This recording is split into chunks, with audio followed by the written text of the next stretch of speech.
Ni mechi ya kipimo kwetu sisi hasa tunapoanza ligi, lakini vile vile tunapoelekea katika mashindano ya kimataifa. Mengi simuona ni ya kiufundi. Mimi kama mtendaji mkuu ni kuhakikisha mazingira yote yako sawa. Umeridhika namna gani na kikosi na performance ya leo? Hayo si ya kiufundi. Tunapotazama mpira.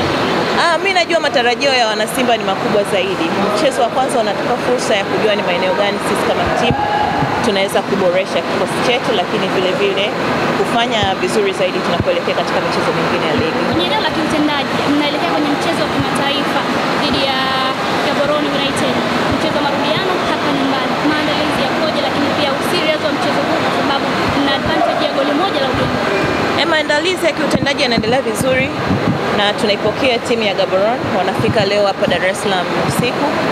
Tumeandaa kila aina ya maandalizi, mapokezi kwao kuhakikisha kwamba wanakuwa na wakati mzuri Tanzania, na sasa tunapoelekea katika mchezo wetu.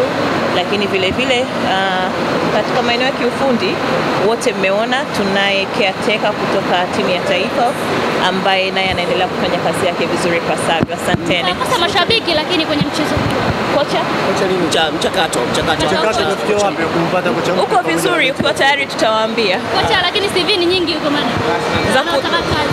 Za kutosha, timu kubwa hii. Safari anatoka nchi gani? Hata mimi naweza kuwa kocha. Madam.